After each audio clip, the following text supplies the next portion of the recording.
awalnya normal-normal aja. Ketika aku nanya, "Bah kok gini?" atau aku mulai membahas kenapa aku diblokir dan lain-lain, dia langsung kayak bentar aku mau pergi, mati.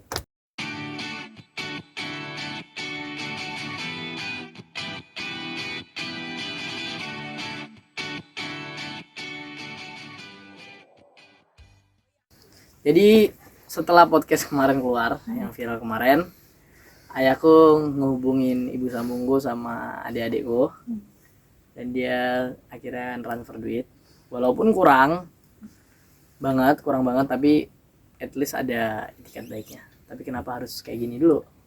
Dan mungkin dalam waktu dekat dia ngehubungin aku, nggak tahu kan we never know ya dia kayak gimana. Tapi tetap aja selama dia nggak ngehubungin aku, selama nggak ada bentuk pertanggungjawaban dia ke aku bakal tetap buka mulut. Kenapa tadi? Kemudian dari ayah terakhir apa ya? 200.000 transfer. Itu tahun berapa ya? April 2022. Ini waktu itu aku lagi butuh duit aja sih, aku nelpon. Ini April, 10 April 2022. Ayah terakhir nafkahin aku setelah cerai sebenarnya. Setelah cerai sama mama itu 5 bulan setelah itu dia berhenti. 5 bulan tuh dia nafkahin terus dia sempat berhenti, terus nafkahin lagi, terus enak pala jidatnya dia atur deh. Tahun berapa kali itu? Itu 2000, itu belasan lah, itu udah masalah lewat lah, itu lama, udah selesai itu. Bentuk itikat baik terkecil mungkin menurut Baim Nggak ada sama sekali. Yang Baim harapkan? Yang aku harapin At least cicil aja di sekolah aku. Nggak mungkin dong aku bayar semuanya. Makanya kalau at least dia ada ngehubungin aku, bukan aku nggak mau dia nelpon orang, transfer ke orang, terus orangnya nyampein ke aku, nggak bakal mau itu. Aku mau dia sendiri yang nelpon aku, dia sendiri yang ngehubungin aku, dia sendiri yang transfer aku. At least kalau emang dia nggak bisa bayar, belum bisa bayar semuanya, cicil aja dulu. Emang apa salahnya cicil? Gak apa-apa kan cicil. Tapi kamu sempat ngerasa di eksploitasi nggak sih pas dulu mau syuting tapi kamu nggak ngerasain duitnya sendiri gitu? Dulu mungkin enggak, karena dulu masih ya kebutuhanku terpenuhi. Tapi mungkin sejak SMP tuh ngerasa kayak kurang ya, karena aku kerja dari kecil gitu. So kayak udah mulai ngerasa ada yang janggal sih waktu itu. Tapi sempat depresi juga atau tertekan gitu nggak sih atas masalah ini? Sempat. Awal-awal 2022 tuh aku tertekan banget, aku jatuh banget. Sampai akhirnya aku bangun sendiri atas support dari orang tua aku, atas support dari mama dan abangku. Sempat psikiater? Enggak, aku nggak butuh psikiater lah. Aku bisa. Selama aku masih punya orang di sekitarku yang sayang sama aku, kenapa aku butuh psikiater? Aku masih bisa kok. Sampai kayak gak mau keluar rumah gitu nggak sih? Enggak separah itu. Aku masih tetap keluar rumah, aku masih tetap ngelakuin kegiatanku, cuman mungkin kadang aku mikir gitu. Kayak aku sampai sekarang aku masih mempertanyakan kenapa dia kayak gini. Gitu. Nah, Kamu masih sekolah kan berarti ya? masih. Aku tahun terakhir kelas 3 SMA sekarang. Untuk dananya sendiri biaya dari kantong pribadi? Dari kantong pribadi. Semua. Kantong pribadiku. Dulu kan banyak artis yang bareng syuting sama Baim. Nah, Yes. sekarang banyak hubungan nggak sih pengen bantu Baim? Enggak dong, itu bukan tanggung jawab mereka dong. Itu Support membantu. itu apa namanya?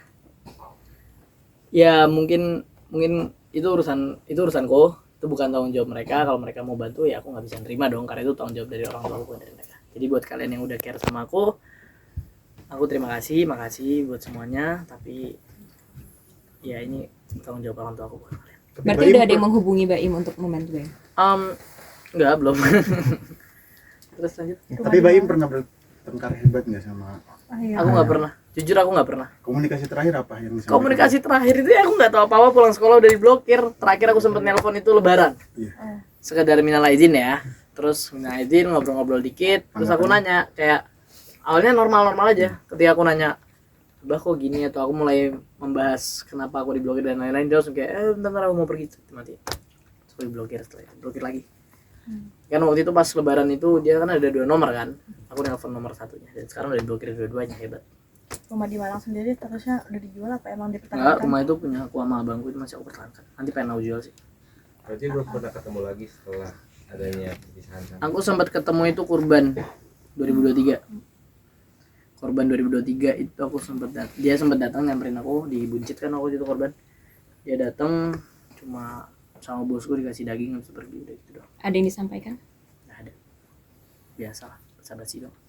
Ini kan banyak media akhirnya yang Baik lagi Jack. banyak media akhirnya yang tertarik dengan berita Baim ini dan untuk ikut menyebarkan. supaya apa yang Mbak Im harapkan bisa sampai juga ke Abah. Apa sih yang Mbak Im mau sampaikan nih sekarang? Yang aku mau sampaikan itu, aku cuma berharap semoga ada etikat baik dari Abah bisa ngehubungin Aim, bisa jelasin ke Aim kalau alasannya masuk akal. Aim pasti bakal terima dan Aim bisa maafin atas asal ada tanggung jawab. Oke. Tapi dulu kamu sempat vakum dari entertainment tuh kenapa sih? Karena aku pesantren pertama ya. Aku pesantren, terus waktu itu sempat juga selesai aku keluar pesantren, aku pernah bilang aku nggak pengen masuk entertain, dan jujur aku nyesel banget di situ karena jujur aku masih pengen masuk entertain. Bukan paksaan dari Abah. Enggak. Karena pesantren. Tapi alasan rumah Malang dijual sendiri emang untuk kebutuhan sendiri nantinya. Pengen aja, aku pengen rumah di Batu. Pengen pindah.